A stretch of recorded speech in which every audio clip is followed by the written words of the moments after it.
I'm offended by the language of uprising applied to people who are breaking into other black people's stores and looting them. This is a lack of values. And people who are destroying private property, destroying cop cars, in an uprising against what exactly? Against the black police chief, against a mostly minority police force, against the black mayor, against the black president, against the black attorney general, against against a city council that is 9 of 15 are black and all 15 are elected Democrats. What is the uprising against? What is it seeking to achieve?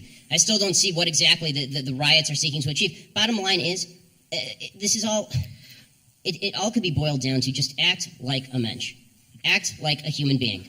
Honestly, it's not useful to riot, it's not useful to break things, it's not useful to throw rocks at people. And the idea that we're supposed to sort of correlate your level of outrage. I'm going to stick to the 30 seconds on this. The last sentence. The idea that we're supposed to correlate your level of outrage with a certain level of justification. In other words, the more outraged you are and the more angry you are, the more justified you must be, is absolute nonsense.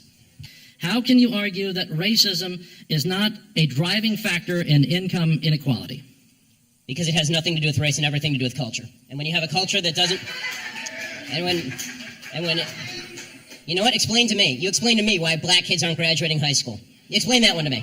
Explain to me why black kids are shooting each other in rates significantly higher than whites are shooting each other. Explain to me why 13% of the population is responsible for 50% of the murder. Explain to me why the number of black kids in prison, not for innocent reasons, not for walking down the street and getting pulled into a prison, is so high. Explain, if it has nothing to do with culture, explain to me why the single motherhood rate in the black community jumped from 20% to 70% in the same course of time that the civil rights movement has made such tremendous strides. Is America more racist now than it was in 1960? And if it is, please explain to me how that happened.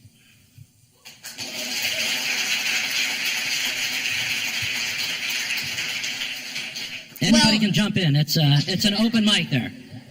But there has to be racism. You can't say there's no racism. Without evidence? No. I'm just saying that I don't know which animal. Maybe we're talking about dogs or something. I'm talking about human beings, and I'm like, human beings are most likely going to have racial prejudices. I'm just so sorry. I'm just so sorry. I don't know. I come from planet Earth. Charles, I want to ask you a question. So your default is that when there is no evidence, racism is the deciding factor. That is No, I was not saying that. I'm just saying that you're going to have sexists, you're going to have racists, you're going to have all this stuff. I'm just saying that. I agree it exists, but the problem that I'm seeing, and this is the problem with the general conversation, is that there's no solution in simply saying there's racism out there. How does that solve anything? I mean, when you talk about there's institutional racism, what does that mean? Show me a law that is racist in intent, and we will agree. Show me a police officer who commits a racist act like we saw in South Carolina, right, where a police officer shot a black man running away and it was obviously unjustified, and I will agree. But the idea that you can craft a narrative based on no racism because it just must be somewhere out there in the ether, that doesn't solve problems for anybody and creates more problems for people because now they grow up in a milieu and an environment where they are told that every obstacle they face is from some shadowy, nameless, faceless group who is out to get them simply because of the color of their skin. They'll never succeed in that environment.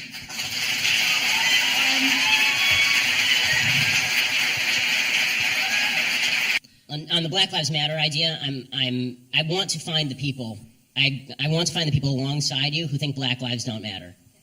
I'm still looking for those people. Really. I mean, the implication is, of course, that for a bunch of people out there, for some reason, they're fine with black people getting shot in the street for no reason. Hands Up, Don't Shoot was based on a lie. That's problematic. The idea that there is a huge number of black young men who are being shot for no reason by police officers is not statistically true. It's just not statistically true. The fact is that according to statistical studies at John Jay College, if you're a white man in a similar confrontation with police, you have a better chance of being shot by police than if you are a young black man. More white men are shot by the police every year in the country than young black men are shot by police in the country. The idea that there is a spate, and there's an easy proof. We know all of their names. We know all of their names. When there are 30 million black men in America. Okay, when we know President Obama said that we have a spate, it's a slow-rolling crisis. Once every couple of weeks, we have a case that's under dispute. So let's take his statistic. Okay, so let's say it's 26. One is too many, and we all agree.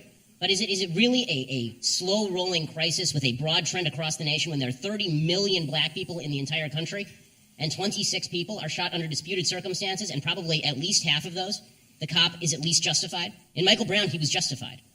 Okay, and so basing it on falsity, you can't base a narrative on lies. We're running out of time. I want to do a follow-up to